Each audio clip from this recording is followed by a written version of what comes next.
Hi everyone, this is Michelle, Tabbetha's wife. I'm doing this video for a number of reasons because I think one thing that's rather important is that people see the perspective of the partner, wife, husband, whatever you are, with the person having the reassignment surgery. Well, basically, we went out last night and we had actually a super fun time. We had a cruise on Bangkok River, whatever it's called, and there was dinner, and it was 2 hours long, and it was really worth it. The food was quite shy, but the trip was nice. The entertainment was fantastic. We got on the stage and danced. As Tabbetha says, when she was a man, she didn't like doing things like dancing and stuff. Well, now you can't get off the stage. She's the first one.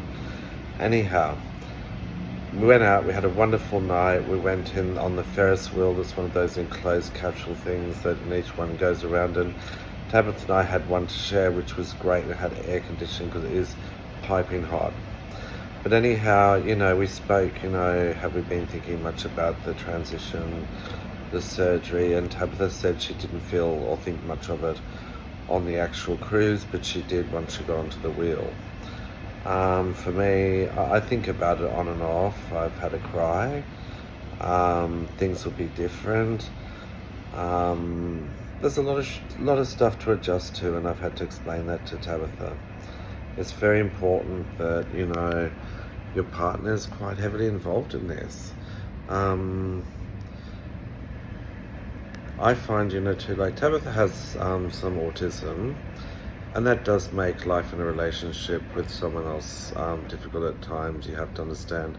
I worked extensively with highly functional autism, and I get it, but sometimes it's hard, and Tabbetha doesn't understand certain things, and we always manage to learn a lot from both each other.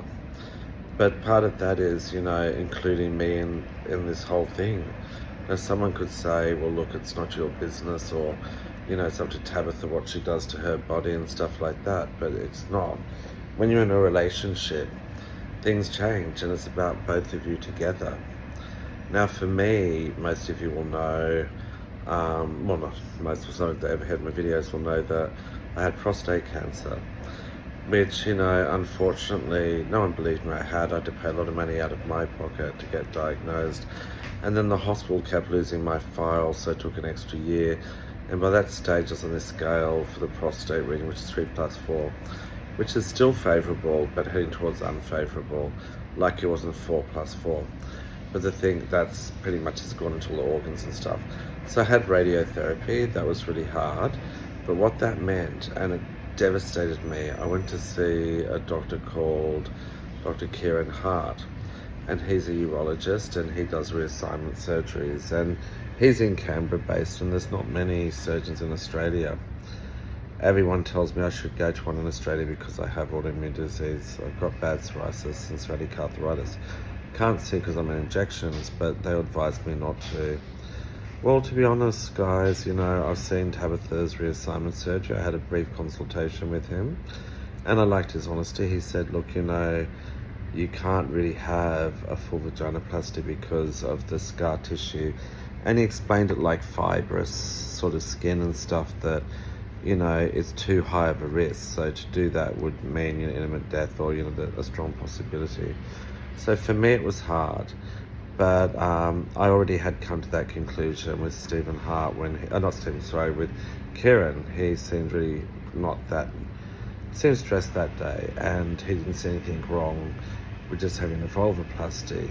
He calls it a labiaplasty, but I call it a vulvoplasty because that's what it is, with a laboplasty and clitoroplasty and all that sort of thing. So it's taken me a year and a bit to get over that. I was suicidal. I really thought I had so many options, and that wasn't the case. So a lot of my own psychology goes into this, into the sense of, feelings, and I'm not jealous of anyone. I'm happy for anyone. I'm a positive thinker. Tabbetha tends to be more of a pessimist, and I like to think that everything will work out. I'm not religious, but I'm very spiritual, and I believe we're provided to when the time is right, not when we want it, when the time is right. But anyhow, fast forward, so Tabitha wanted me to have a consultation with her doctor just to see, is there a possibility of something? And I kind of know through my research, very few doctors would actually do that surgery. And the ones that do will do it purely for the money and not care about your health. So not advisable, girls.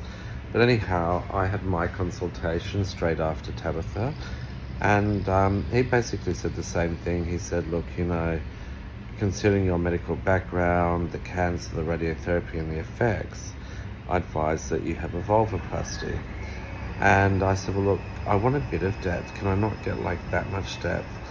And he sort of explained it like the finger to the tip of the finger, not the nail, is where the prostate is from the anus. And he said, because we have to go past that, there's not a lot of room. So he said, an inch and a half to 2 inches pushing it, but an inch you would be able to have. I'd like a couple of inches. I honestly was devastated. I don't understand being trans. I don't know if there's anything to understand. Like my doctor said, I said, am I weird or mentally ill? She said, why does it have to be mental illness or anything if, you're trans? And I think that's right, it's society. But anyhow, Tabbetha's now having a shower before she goes to surgery tomorrow, when she's had her prep for her bowels to be emptied out. But anyhow, the closer we get to this, you can see Tabbetha contemplating things, thinking about things. She went to the hospital in the morning to get all these tests. I stayed in bed and then got up and took my sweet time getting ready, which is nice in Bangkok. And yeah, it's not easy. It's hard to say. So Tabbetha said to me she's going to get breast augmentation. Not breast augmentation. She's having a vaginoplasty. And it took me time. I'm a little bit autistic, so it took me time to go, okay, yeah, I get that. I sort of wanted to. I get a bit more confused, but for her, she definitely wants it. So anyhow, it's sort of confusing because she also wants to have breast augmentation. Nothing wrong. I've got nothing against breast augmentation, but what I felt is it might be just a bit much to me. Like we like showers and baths together, so I pop in the showers, there's these huge boobs sticking in my face and a vag, and I'm so happy for her. Don't get me wrong, it's not jealousy, but it's like, oh my god, this is so much change. And we did talk about having the breast augmentation in Australia, but with her autism comes stubbornness. She likes to be stubborn, but there's a couple of grand more in Australia. But look, she's going under surgery and it's going to happen eventually anyhow. Tabbetha is truly trans, no question about that. And she loves it. She loves the subject. She loves talking about it. She educates a lot of strangers. Like we'll be on the plane and next thing I know she's talking to her neighbour about vaginoplasty, which is really good because it's getting the knowledge out there. And people can see, when we were on the ship last night on the cruise, it wasn't first known that I was a man before, but it came aware when I started to sing. And we were really included in the show. Tabbetha was asked to dance too, and it was just lovely. But going back to the vaginoplasty, yeah, I have had some struggles the closer it gets to it. I sort of think, why both? Why not just one so I can get used to one? And and I'm not trying to be selfish here. I'm just trying to, like anything in a relationship, make it work. So now it's only hours away to her surgery, and I feel nervous. What if she doesn't wake up? What if she passes? What if, there's so many ifs and buts, and the likelihood's low, but it is there. It's happened to a friend of mine, not through vaginoplasty, but surgery, and her husband passed. It was meant to be a simple procedure. So that worries me. I really don't think she's going to miss her penis. I really don't. I suppose for me too, I've got a really nice dick. But the thing is, I should have been born with a vagina. I wish I was born with a vagina. But I can, cope possibly with the vulvoplasty. I don't know. Anyhow, Tabbetha's having the full shlumbang done and her boobs. And I'm there to support her. She was there through my cancer, my meningitis twice, when no one else was. Literally no one, not even my own mother. I'll never forget that. It was the hardest time that Tabbetha was there. So even though I have my apprehensions and I'm a little bit scared. I'm excited too. I wonder what it'd be like to see it for the first time. I just wish we were doing it together. And I know, Tabbetha wants me to make love to her while I still have my pinata. And, I'll do that because I know myself, my biggest dream, because I'm a straight woman, is to have that penis inside you and just making a man making love to you like a woman, like we're meant to be. And Tabbetha will receive that. I won't, because I will have a vulvoplasty. But to conclude, really, without blabbering, because I'm a bit tired, so I'm not all smiley like I normally am, but I support her fully in her endeavours to do this. I'm a bit frightened. I've got my apprehensions. And again, it's not about her having a vagina and boobs, it's just there's going to be all so much. I'm glad the surgeon actually is a good surgeon, because he said to Tabbetha she wanted to be a D cup. The specialist said, look, we can do 600 cc's in each boob. It'll give you a C cup. And if you go any bigger, it causes traction marks and stretch marks and all these. It just looks fake, like 2 blobs on your chest. So Tabbetha's accepting that. I'm a C cup. Naturally. When I say natural, through hormones. I don't believe I'm a C cup, but that's my breasts, and everyone seems, without a bra on, and everyone seems to think they're C cups, so I'll go with it. So it will be the same size, but she'll be perkier, obviously, with those big things just sitting in front of her. So now it's, bedtime in a couple of hours, because I've got an early morning. Not hard to pack, really, because we haven't got a lot to pack, but I do have to show you guys something, because if anyone knows me, I love my handbag, shoes, makeup, and glam. And I got these most fabulous shoes. I'm going to put them on. They're at the markets, and these are just so cute. And they're only about $65, and I spilled some apple juice on them, so I hope they don't get sticky. But here they are.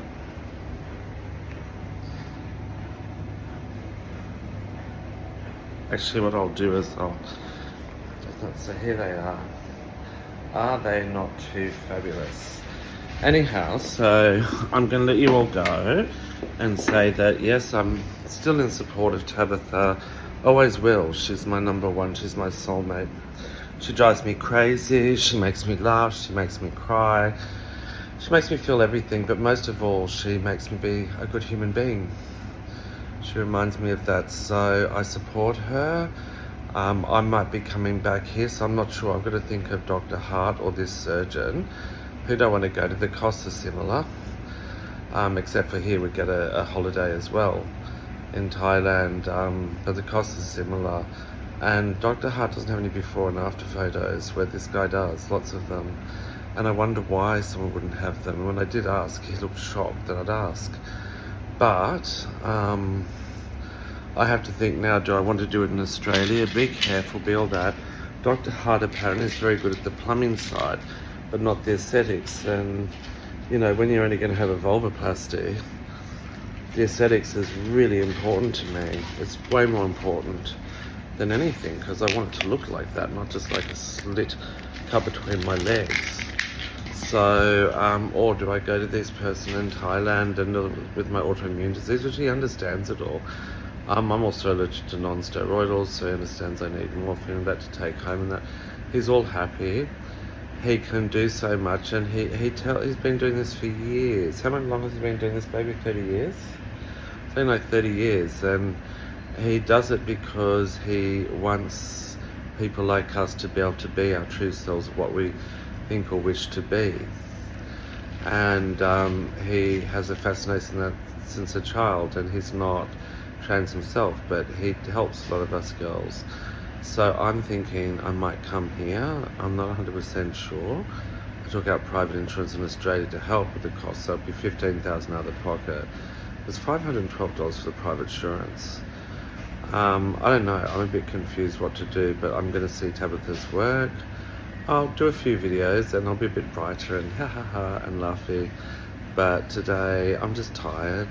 So I hope you're all good, and don't let any motherfucker tell you who you are or what you are, or there's so many people out there full of hate, and It's not even hate, they're just so dissatisfied with their lives. Be you, be happy. That's what I do. I get confused at times, but I just continue to dress as Michelle. I like my super glam. I do that. I go out, I look like a 1950s woman, sometimes 40s, 30s, 20s, and 60s. I do that because I like that. You know, does it get me attention? Yes, but I just like to look different. So just be you. And if you're trans or you think you're trans, experiment. There's nothing wrong with it. And as far as this manhood stuff, that masculine rubbish, it is rubbish. You're born with a dick or a vagina, or sometimes both or whatever. But the thing is, that doesn't determine how you are up here. Up here, a man is someone that is willing to step back, to admit being wrong, to help out others, do all that kind of stuff. It's not all about, I'm a man, I'm this and that, and you've got a smaller dick, so you're this. It's all just bullshit.